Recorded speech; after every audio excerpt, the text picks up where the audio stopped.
What are measurement units? Meters, seconds, kilograms, pounds, dollars, oranges. Oranges? Things. Hold on there. Units. Now you're taking me for a ride. Some of you may see where I'm going with this, and you're already talking about how I'm hopelessly and uselessly pedantic. Bear with me, give me a chance. I'll prove my point. Measurement units describe numbers. If I say 1, if I say 3, if I say half, of what? 3 of what? The units tell you. And you might say, what if I'm in algebra class and the teacher puts up y equals ax plus b, and a equals 2, b equals 3, and let's say x equals 4. And we're just doing some simple algebra. There's no units here. Yes, there are. That's where units comes in. The units of x, we'll just say, are u. We'll just say that's the name of that unit. X is u, y is also u. B, the units of b, are u. And the units of a are u per u. If you don't know what I just said, don't worry about it. I'm just trying to fend off the people who think I'm wasting everyone's time. I bet some of you never thought about it this way, though. Keep this in the back of your mind. Think about it while you're in the shower. You might be surprised at what comes up in your little noggin. But now set that aside. Let me do the actual lesson. A unit describes a number. Great. But what do we do with it? Well, there's operations. Let's talk about addition, subtraction, multiplication, division. You can have exponentiation, you can have roots, you can have all this fancy stuff. You can even have integrals and differentials. But it's actually just these 4. Addition, subtraction, multiplication, and division. These others are just that. But let's go one by one. Let's keep it simple, and I'll say meters. I have something that's in meters. Doesn't matter how many meters, it's just in meters. Now let's talk about adding. If I add 2 things that are the same unit, meters plus meters is meters. Rule number 1, you can add the same unit, and you just have more of them. If you go 3 meters and 4 meters, you've gone 7 meters in total. Very simple. What about different units? Instead of meters, let's say I have 3 apples and 4 oranges. 3 plus 4 equals 7. And your space shuttle just crashed. 3 plus 4 equals 7 if they're units. 3u, 4u equals 7u that we just went over. But you can't add 3 apples and 4 oranges. What do you have 7 of? Apples? Oranges? What? Well, immediately somebody says, 7 fruits. Or let's be more general, 7 things. Yeah, but you've changed the units. And you've done it in a valid way. We define an apple and an orange, both are fruits, and a thing is just a thing. So yes, if you have 3 things and 4 things, you then can have 7 things. But if you combine 3 apples and 4 oranges, you have 3 apples and 4 oranges. You can't add them. You can only add the same units. What about subtraction? Subtraction is just adding a negative. It's the same thing. That was easy. Now the actual fun part. Multiplication. Let's go back to meters. We have meters, and I want to multiply by meters. So we're multiplying the same units. That's fine. Equals meters squared. It's an area, right? 2 distances, the sides of a square, a rectangle is an area. And here is your exponentiation. Exponentiation is fancy multiplication. And all of the math theorists out there are already screaming at me. It really is, though. And then they say, well, what's meters to the 3.4? It's tricky to explain, but it's the same thing. You're multiplying meters by itself 3.4 times. You really are. It's hard to explain what I just said, but that is literally what you're doing. So exponentiation, we don't have to explain. Meters squared, it's meters times meters, which is what we just did. You might have seen something like kilograms, meters per second squared. It's the same thing. If you had meters squared per second squared, it's just times kilograms times meters times meters. It's just multiplication. So what does this mean? It means an area, but forget geometry. It's not geometry. Geometry is one example. Let's say we're not multiplying meters by meters. Let's say we're multiplying meters by seconds. Meters times seconds, or a meter second, if you will. Well, think about your rectangle, though. It's not geometry. You can't have meters as one side of a rectangle and seconds as the other. But conceptually you can. This side is meters and this side is seconds. Let's say you have 2 meters. 2 meters. 1, 2. Let's say you have 3 seconds. 1, 2, 3. 2 times 3 is 6 second meters. 2 meters times 3 seconds equals 6 second meters. Now what in the blazes is a second meter? I started with this example because it was intentionally silly. Let me change the units and keep all the numbers. So instead of second meters, I'm going to give you kilowatt hours. You've heard of a kilowatt hour, perhaps. In this neck of the woods, it's how they charge power on our power bill. You pay by the kilowatt hour. So 2 kilowatts, 3 hours is 6 kilowatt hours. So I would be 6 times whatever price they set per kilowatt hour. So what's a meter second? What's a kilowatt hour? Imagine in your house, you measure your power consumption over 3 hours. You have a magic little device that you can turn on, and it'll just calculate every single erg of energy used in your entire house. You turn it on, 3 hours later you turn it off. And over that time, you used 2 kilowatts. That means you in total are going to be billed for 6 kilowatt hours. But why would you be charged in kilowatt hours? Why not be charged in kilowatts? Kilowatts is literally how much power is being consumed by you. Wouldn't you pay by how much power you use? It's not just power, it's power generation. The power company doesn't just have a puddle of power and they dole it out piece by piece. They're generating power and they're charging you based on your consumption parallel to their generation. Instead of this, let's say instead of 3 hours, so right now, let's say we have 6 squares. Each of these squares is a kilowatt hour. Instead of over 3 hours, let's say it's over 2 hours. Let me move 2 of these squares down here. So here, we've got 3 kilowatts times 2 hours is still 6 kilowatt hours. You're spreading the usage over a longer period of time. You're using less per moment, per second, per hour, but you're still using the same kilowatt hours, and that's what they charge you on. Now, do you see the connection to geometry? This area, you have a certain amount of kilowatt hours and you can shift them around. Let's do another example. Have you ever heard of a man hour? Let's say you're in an office and your boss tells you, you're the team leader, and the middle manager tells you, you can allocate 3 man hours to this job. 3 man hours. That's what you've got. That means you could have 1 employee for 3 hours. 1 employee. Don't obsess over this word. It's just common usage. Hush. So 1 employee over 3 hours equals 3 man hours. Or you could have 3 employees, but only for 1 hour each. 3 employees times 1 hour is 3 man hours. It's a unit of work in an office. So this is where it's useful. And this might be even more clear than the kilowatt hours. Why you do this? Because it's a unit of productivity. The power company has units of productivity of power, not just raw amount of it. And productivity in an office is measured by employees working over a period of time. So let's say you have 10 employees, and then an 8-hour workday equals 80 man hours. So now you can very easily look at that and say, okay, I have 80 man hours to get stuff done today. I'm going to put this many here, this many here, this many here, and you can shuffle the actual projects around and the employees switch what they're doing to consume 80 man hours.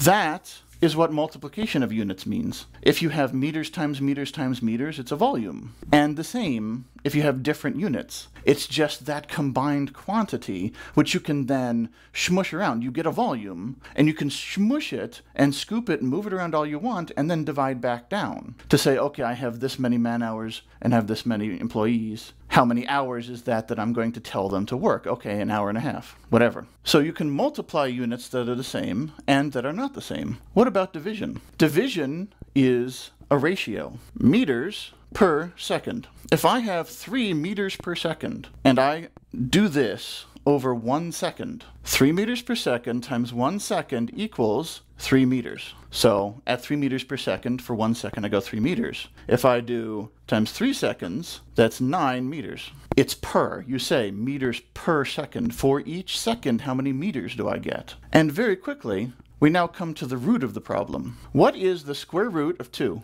It's 2 divided into 2 pieces such that when you multiply them again, you get 2. It's fancy division. This is 2 to the 1/2. What is 2 to the negative 1? It's 1 over 2. A negative exponent is just a reciprocal. You're dividing. A fractional exponent is some form of root, and you're doing fancy division. I hope that was convincing. You may not agree. Please comment if you don't. But I say, since we're doing multiplication and division, we don't need roots. So we know that it's a per. If you know physics, you may have seen force equals mass times acceleration. Don't worry, if you don't know what this means, it doesn't matter. Force is units of newtons. Mass is units of kilograms. Acceleration is units of meters per second squared. Meters per second per second. It's meters per second per second. That's all it is. So therefore, what is a newton? A newton is a kilogram times meter per second squared. We've seen this before. Just like before with the kilowatt hours. You can have kilograms on one axis and meters per second squared on the other. And that gives you a certain amount of stuff that you can squish around. So you squish around how much force you have. If you change the mass, let's say you increase the mass but you have the same amount of force, well, that means you're accelerating it slower. It's heavier. You got to push it harder to make it go the same speed. But you're not pushing it harder. It's the same force, the same kilowatt hours, the same newtons. So if you increase the mass, you decrease the acceleration for the same force. Or the same thing. If you have a certain amount of force and you want to move something faster, you have to make it lighter. You've got to throw some things out of the wagon so the horse can pull it faster. Just like the kilowatt hours, force is something you can smush around and reallocate, and that's where this relation comes from, multiplying mass times acceleration. Here's a fancier one. The force due to gravity equals the gravitational constant times the mass of one times the mass of the other, all over the radius squared, radius being the distance between them. Once again, you don't actually need to know physics. I'm just showing you that you can get really complicated with the multiplications and divisions and all that, and it still makes sense. It's still the same thing, force. Well, what are these things? Well, this is kilograms. Kilograms, kilograms, and this is meters.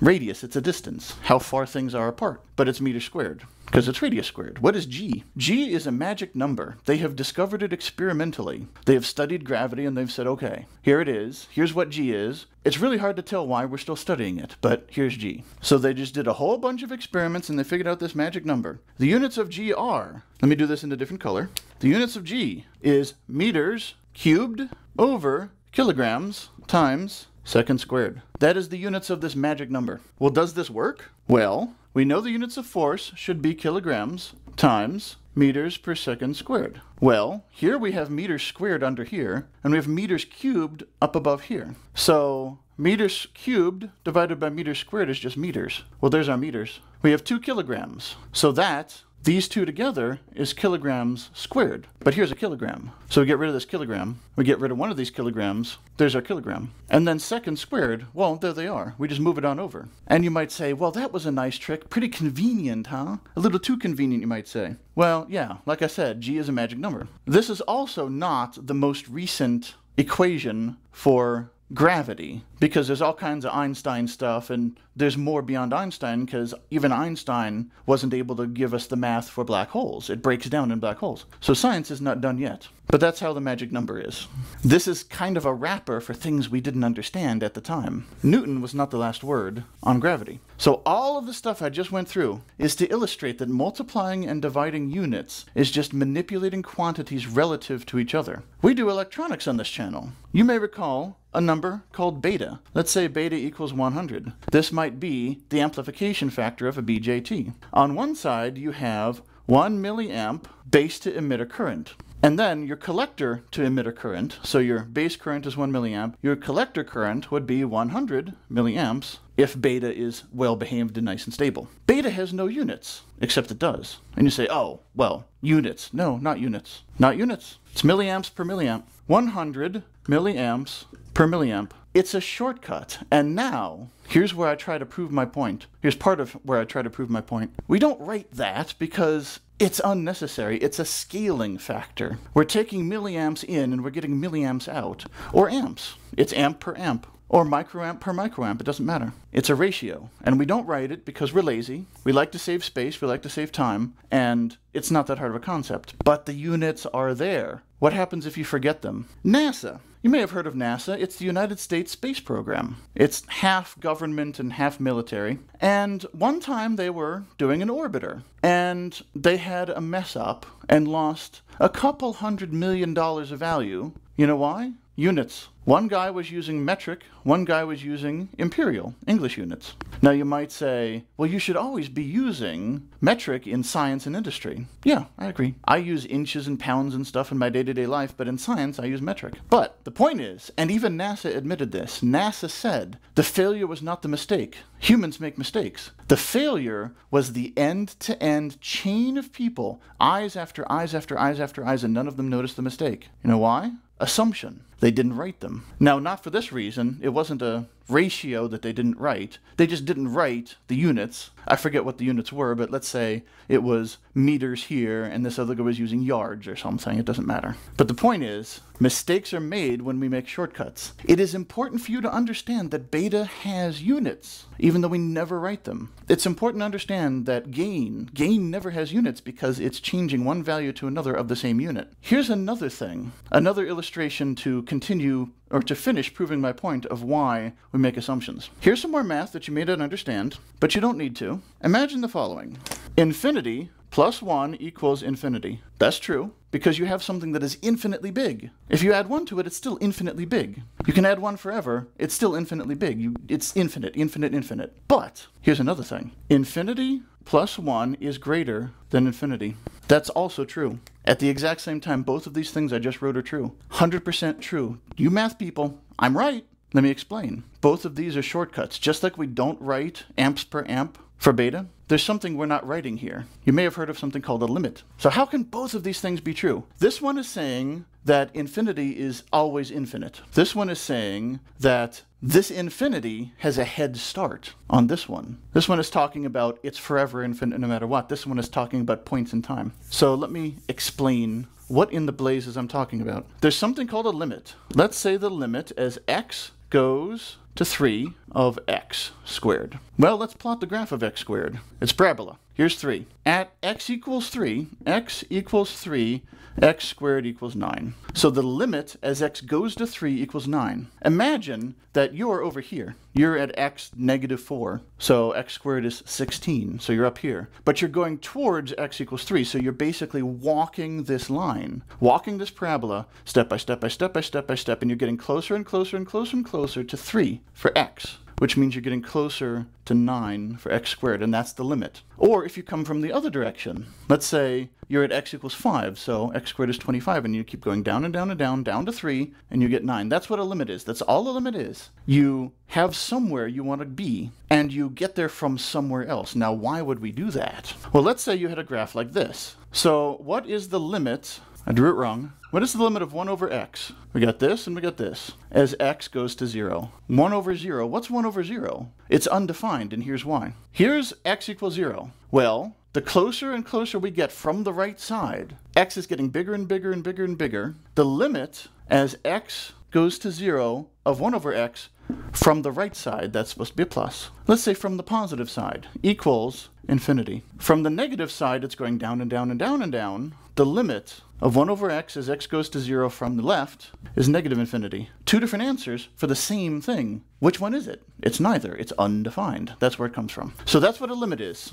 So let's take one of the things I said. We have infinity plus 1 equals infinity. Okay, what's the limit of x as x goes to infinity? That's infinity. So let's say this is x. What's the limit of x plus 1 as x goes to infinity? Infinity. So here's x plus 1. That's where this one comes from. It's a short way to say this. Limits. It's just saying, if you go to infinity, it doesn't matter if you have 1 or not added to it. It's still infinite. What about the other one? The entire point of me explaining this is to tell you, don't assume. Units. You must understand the units, even if you think it's stupid. You must understand this. When you assume, well, you know what assume stands for. So I said that infinity plus 1 is greater than infinity, and it is. The limit of x plus 1 as x goes to infinity equals infinity. The limit of x as x goes to infinity is infinity. But what if we do them at the same time? So what if I say these are functions? What if I say a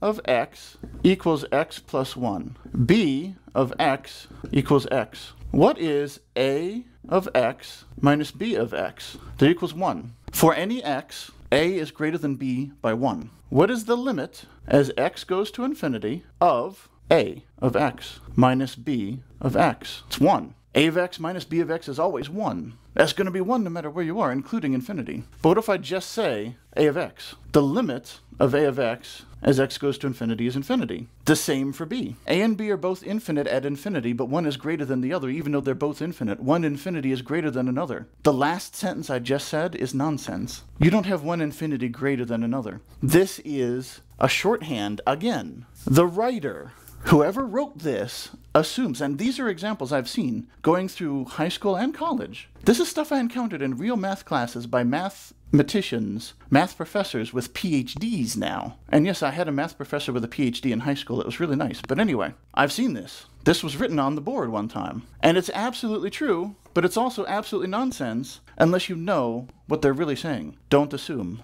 This is my point with units. Now, I haven't touched integrals and derivatives. What is an integral? You have a graph. Here's a graph. Let's say your graph is this. What's an integral? An integral is the area under the graph. It's this. And then if it goes under here, it's also this. What is a derivative? Well, here's your graph. A graph of that. The derivative is your slope. That's the derivative. I will do videos on these things. But the point is, I'm here to tell you that integrals are just addition and multiplication. Derivatives are just subtraction and division. So what happens if you want to take the area under a curve? Here's a curve, and you want to take the area.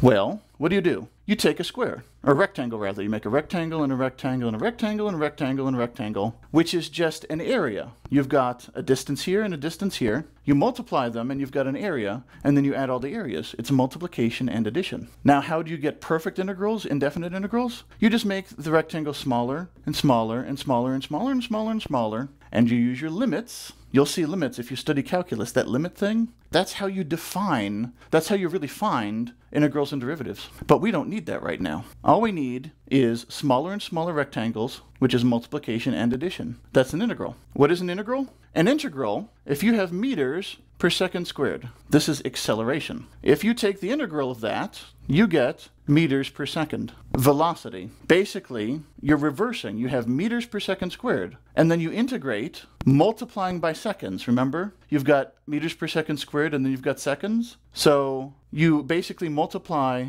by a second, times seconds, so you lose that, and you get meters per second. Integrate it again, you get meters, because you lose the seconds. So you're undividing, you're multiplying. That's an integral.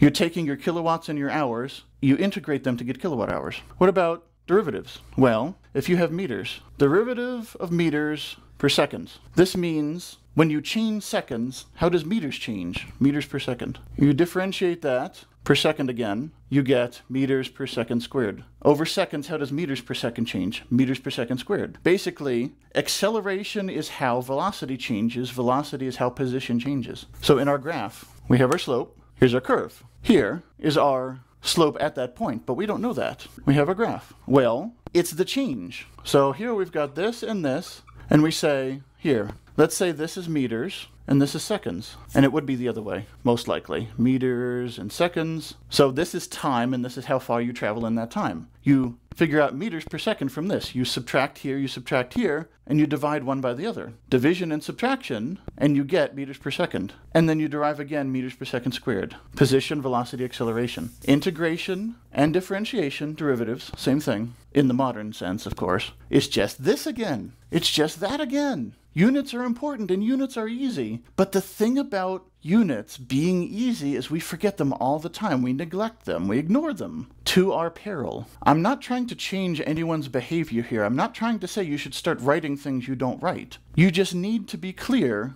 If you're writing a paper, you need to write well what things mean. Don't just assume that's a bad paper. Happens all the time. A lot of smart people write terrible papers because they assume everyone is as smart as them. And some of it's ego. They only care about the people who are as smart as them. But let's set that aside. Never assume. Always be aware. You can use the shorthand, but understand it when you use it. That's a big thing about this channel. I try to emphasize it every moment. You must understand when you take a shortcut. When you say, what is the voltage at this spot? That's nonsense. That doesn't mean anything. That's a nonsensical statement. Voltage is a difference. There is an assumed reference voltage. Your circuit ground, we call it. Often the negative pole of a power supply, or the middle pole of a dual power supply. The difference between what you have at whatever spot you're measuring and the reference spot is your voltage. But as a shortcut, we say, well, the voltage here is 3 volts, right here. Because we know what that means. But you have to understand and know what that means and make sure the person you're talking to also does. Or everything's going to screw up. If you don't explain this well, if I don't explain this well, somebody's going to think voltage is at this spot. And then we talk about voltage's potential difference, and they go, huh? And they don't know what voltage really is. And they just go through and they memorize formulas, and then a skyscraper falls down because they, blew smoke up somebody's rectum far enough through college that they made it through engineering school. Fortunately, that doesn't happen much, but it does on occasion. So that was the biggest thing I wanted you to take out of this video, is why this is important. But also, to understand the whole multiplying and dividing